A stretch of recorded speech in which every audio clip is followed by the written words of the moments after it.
さあそれでは健康について専門家の方に教えていただきます。シリーズ企画の教えてドクター、今回は歯についてですね。はい、そうなんです。ではゲストをご紹介したいと思います。札幌歯科医師会理事で庄内子どもの歯科院長の庄内菊子先生です。2回目の登場になりますね。よろしくお願いいたします。よろしくお願いいたします。こぼれる白い歯が美しいですね。もうさすがですね。輝いております。最近髪の毛を切りました。あ、そんなプライベートな情報が似合っていらっしゃいます。で、今回は事前にですね、歯に関する質問やお悩みを視聴者の皆さんからお寄せ、募集をさせていただきました。4621件のお声が届きました。皆様ご協力いただきましてありがとうございます。それだけで皆さんも気になることがいっぱい終わりだと、そういうことですよね。で、特に多かった視聴者の皆さんのお悩みを先生に解決していただこうと思います。で、早速参りましょうか。こちらからいきましょう。基本の歯の磨き方ですね。クエスチョンマーク、ハテナマークがありますが、これすべて同じ数字が入るんです。福永さん、村雨さん、何の数字かわかりますか？何回、何分、何センチ。まあ一日の回数はだいたい3回なんじゃ。そうです。2回って前回ねおっしゃってたような記憶があります。じゃあ2回です。2回です。2回です。大ヒント。もう答えじゃないですか。正解参りましょう。こちらです。はい。2なんですよね。前回伺ってたことも忘れてんですね。もう一回おさらいしていきましょうか。先生。はい。1日に朝晩2回です。で1回の時間が2分間。で1回分の歯磨き粉は2センチです。2センチと言いますと、ですよね。先生が分かりやすいように今回歯ブラシの模型を持ってきていただきました。なかなかいちいち定規で測るわけにもいかないので、だいたいですね、市販の歯ブラシここ2センチぐらいなんですよ。端から端まで乗せたらそれがだいたい2センチだと。毛の長さじゃなくてその幅、そうです。この長さですね。ここがだいたい2センチだということですね。はい、端から端まで乗せてください。大人の場合はそれで。お子さんは何ですか？半分ぐらい。お子さんの場合歯ブラシも小さくなりますので、そのやっぱりその歯ブラシの長さに合わせて。そうです。はい、それでゴシゴシしてください。はい。2で皆さん覚えていただければと思います。さあ、どんどん行きましょうか。歯の磨き方で一番多かったお悩みがこちらなんです。札幌市の60代女性からです。歯ブラシの選び方のポイントを教えてほしいです。また北見市の50代男性からは、歯ブラシは硬めがいいですか、柔らかめがいいですか、教えてくださいと。やはり歯ブラシの選び方に悩んでいる方が多かったんですよね。福永さん、村雨さんは歯ブラシ、どんな歯ブラシを使ってますか？私はなんか歯茎を傷つけないように柔らかめを選んでます。柔らかめなんですね。私ね、さんは普通。普通で典型的な日本人だよね。とりあえず真ん中行くっていう普通ですね。他にも硬めなどねありますけれども、硬め昔使ったんです。やっぱちょっと痛いんですよ。なんか強い感じしますよね。人によるんでしょう。そう感じる方もいらっしゃると思います。先生、歯ブラシのこの選び方のポイントがあるんですよね。はい、あります。ですね、柔らかめ、普通、硬めとありますので、柔らかめはですね、歯茎に痛みとか出血、歯周病になっている方は無理なさらないで柔らかめでケアしてください。で、普通が一番です。健康な歯の人は普通で、一般的に推奨されているのがこの硬さです。お子さんも普通で、お子さんもです。で、硬めはですね、使い方がちょっと優しく使わなければ歯垢はしっかり落とすかもしれませんけれども、歯茎も傷つけてしまいますので、これを使うときは優しくですね。その方法というのも、せっかくですから、このね、歯の模型も持ってきていただきましたから、こうですね。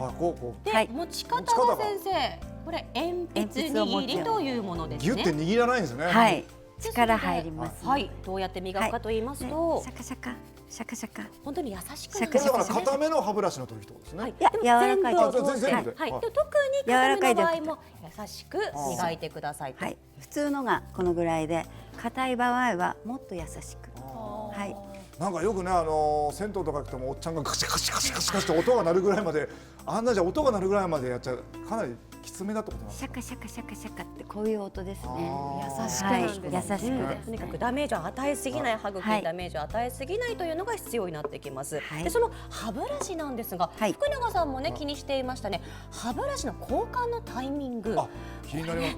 あれどうする？なんか私なんか使っててもビヨーンってこうね開いちゃうんですけど、ええあれいつぐらいにこう変えればいいんですかね。何のこれ目安というのがあるんですが、はいありますまず地域期間で言いますと1ヶ月がこれ交換の目安となっています。そして先生他にも、はいまあ1ヶ月経たなくても広がったら、その時に交換していただきたいですね。広がったまま使いますと歯茎を傷つけてしまいますし、汚れも落ちにくくなりますので、その辺はちょっと。ですから例えば1ヶ月待たずにして割と早めにブラシが広がっちゃった時って、はいそれは磨く力が強すぎるとかってことはどうなの？やっぱそうなんですか？はい。それやるとダメなんですね。じゃあやっぱりある程度1ヶ月を目安にはい考えた方がいいんですね。はいそれは広がっていなかったとしても1ヶ月経ったそうですら変えた方がいい。そうです。はい。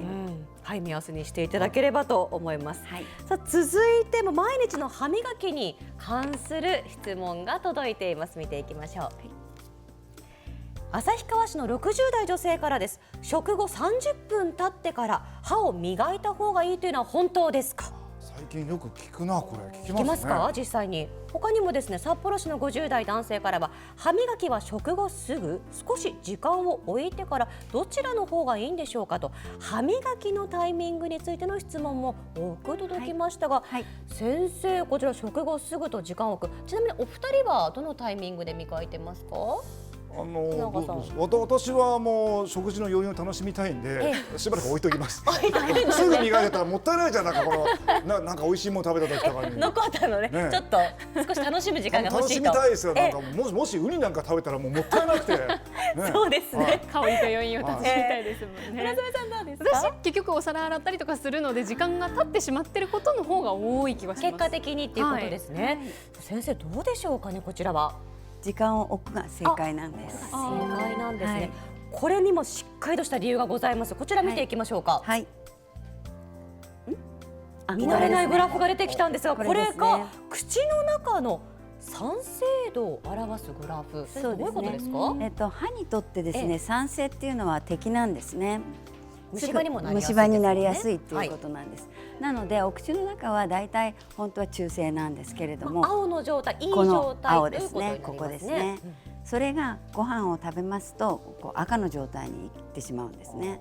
でもそれですぐ歯が溶けるわけではないんです。その時に唾液もたくさん出ますから唾液が保護してくれます。でそれで食べ終わった後唾液が少し止まりますけれども、その後唾液がまた歯を修復していってくれるんですね。で青の状態に来たところが歯磨きのいい時期ですね。このじゃあ、はい青の状態に行くまでどのくらいの時間かかるんでしょうか？だいたい20分ぐらいですね。本来は20分待ってから歯を磨いた方がいいとそうですいうね。ことに先生とはさっきはい1日2回がいいっておっしゃってましたけど、今度3回磨くことなんですか？いいんですか？これだとそうなりますけれども、昼食ってなかなか普通の方、まあそうです。お家にいない限り難しいので、その時はですねお水を飲むとかしていただいてちょっと代用していただきたいですね。あと先生僕なんかよく昔から寝る前に磨いてたんですけど、はい例えば夕食食べてその20分後ぐらいに磨いて、そこから何時間もまだ起きてるじゃないですか。はい、でもう磨かないで寝ちゃっていいんですか？そうですね。何も食べなければはい食べなければじゃあ寝る前に磨かなきゃいけないってわけじゃないんですね。ないんですね。そういうことなんですね。そうなんですね、はいで今20分ぐらい時間を置くっていうことだったんですけれども、はいでもお仕事をされていたりなかなか20分を、ね、置けない方もいらっしゃると思うんですよね、タイミングがなかなか合わず。そういった方は他にもどういう対策がいいんでしょうか？その場合はお水を飲む。はいお水を飲むのでお口の中の食べ物のカスカスがなくなっちゃいますから、それがいいですね。はいそうすると青の状態に早くなると、そういですねうことなんです。はいでは続いての質問にも参りましょうか。こちらです。すすぎに関することですね。石狩市の60代男性からです。すすぎは1回でよくて何回もしたらダメだと聞いたんですが本当でしょうか？また北斗市の30代女性からは、最後のすすぎが1回だけでは怖いです。毎日のことなので歯磨き粉の成分が体に蓄積されませんかといったお悩みが届いたんですけども、このすすぎに関してスタジオのお二人どうですか？すすぎ何回ぐらいされているイメージですか？僕は昔はもう味がなくなる前にずーっと何回もすすいでましたけど、なんかあんまりすすがない方がいいって聞いたん聞きますよで、ね2回ぐらいでそれを知ってからもやっぱりこう口の中に残ってるのが気になっちゃって結構すすいでます。なんか歯磨き粉飲んじゃってるみたいな感覚になる。どうなんですか？はいこちらどうでしょうか？それはですね、1回でいい、本当です。1回で十分。 2回で1回でいいんです。ペーでもういいんですか？もうその場合ですね、ブクブクブクブクブクブク、右頬左一回だ頬。けだけどでペーです真ん中ペーで。はい全体の歯にこう水が行き渡らせるようにしたらはい1回で十分だ1と。回で十分。福永さんもおっしゃったように、昔の歯磨き粉っていうのは研磨剤がね、そうです。はい含まれていたから何回もしなければいけなかったですけど、はい今の歯磨き粉はそうではないんですもんね。そうなんです。こうザシザシした感じが残るのがお嫌だったんだと思うんですけど、そういうのが今の歯磨き粉はないです。どんどん進化してくれてんですね、歯磨き粉もね。1回でいいんはいですね。 1回ってちょっと不安でもいいんだ。じゃあちょっと口の中歯磨き粉の味が残ってるぐらいでいいと。味がっていうか、いい成分がお口の中に残るんです。味じゃないですよ、皆さん。成分が残る。正しくは成分だったんですね。そうです。さあ続いてはこちら行きましょうか。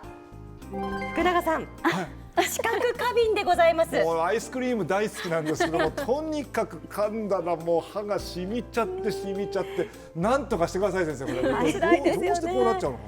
いわゆる冷たいものがもうそれこそ歯にしみるというのが知覚過敏と言われていますが、歯にしみるで言いますと先生、虫歯も歯にしみる、似ている症状かなと思いますが、典型的に違いっていうのはあるんですか？違います。見ていきましょうか。はい。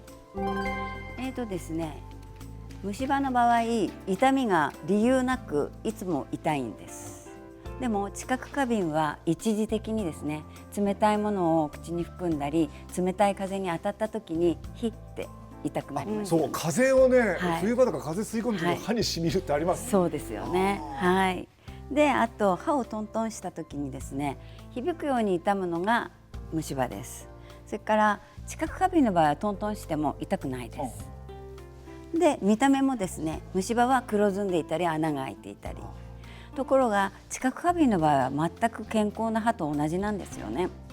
時々歯茎が下がっている方もいますけれども、でも一般的には健康な歯なのにどうしてこの歯が痛いんだろう、そうですね。そういう感じになってしまいますね。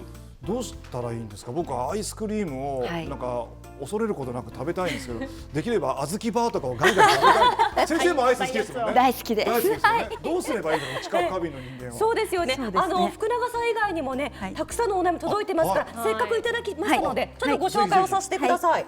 函館市の60代女性からです。福永さんもおっしゃってましたが、この時期は外に出ると空気が歯に染みます。対処法はありますかと。どうしです。ね、他にも石狩市の50代男性から知覚過敏で冷たいものが歯に染みります。予防や解決法はありますかと。先生、ではお答えお願いします。お願いい自たします宅でできるケアはありますか？自宅でできるケアは歯磨き粉ですね。歯磨き粉。知覚過敏用の歯磨き粉を使っていただくと、有名なのもありますよね。そうなんです。ピンキリですけれども、いいものを使うと本当に効果が、いやピンキリでもごめんなさい。いいですよ。でもそういうなんか知覚過いや、敏用そうなんです。のがあればいろいろあっては。で、それがいいんです。ただ1日2日で治るものではないので、最低3ヶ月は続けていただきたいですね。そうか、やっぱりいいんですね。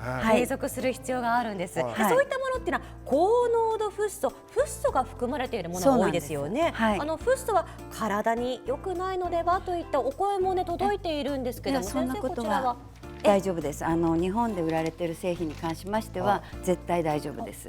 メイドインジャパンは大丈夫。大丈夫です。それで海外からね、お土産とかでいただいたりする場合もあると思いますが、その時はよく調べてからお使いになった方がいいと思います。高濃度フッ素が配合されているもの。はい。要するにその専用の知覚過敏専用のですね。はい。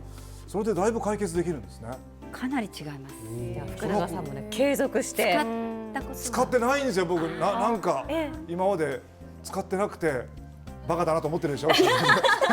これを機にじゃあ継続使ってみてくださいね。あそうですねはい、皆さんもお願いします。他にもケアが必要になってきますが、じゃあ先生は日頃どんなケアをされているのかっていうのも気になるので、はい紹介をさせてください。主に3つですね。そうですまずキシリトール配合のガムを噛む、この目的としては何でしょうか。お口の中を常に動かすことで唾液がたくさん出ますから、唾液がたくさん出るということでガムを噛みます。やっぱり唾液というのは重要なんですね。唾液は素晴らしいですよ。お口の中の唾液っていうのは、はい、殺菌作用もありますからありね。ますし、はい続いてフロスなんですが、歯の隙間を取るフロスですね、はいこちらを持ち歩いて外食はケアを行っている。やっぱり物が挟まった状態でいるっていうのはあまり良くないんですよね。そうなんです。物が挟まった状態で言いますと、歯茎もなんかムズムズ後でなってきますし、でその部分酸になってますから虫歯にもなりやすいので、それはもう一刻も早く取り除いた方がよろしいと思います。うちのお袋はだいぶ高齢なんですけど、はいこのフロスやると、はいなんか歯と歯の隙間がどんどん広がるんじゃないかと恐れてるんですけど、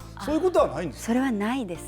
そんな太いものは入りません。じゃあそれよりもちゃんと歯垢を取ってくれるっていう、はいでフロスはやっぱ使った方がいいんですね。はいまたやっぱり特に夜は夜中に菌が繁殖しますから、しっかりケアを行ってください。これやっぱりフロスをしてから歯磨きをした方がいい。それとも歯磨きしてからフロスをした方がいい。それどちらでも大丈夫なんですけれども、私はこれをしてこの順番これです。そうすると1回のブクブクペで済むんですよね。ああ、はいそうかそうかそうかそうか。歯磨きからやっちゃうとフロスやったらまたブクブクペしなきゃいけないから、はいはいじゃあ基本的にはどっちでもいいという。はい、フロスも毎日。毎日です。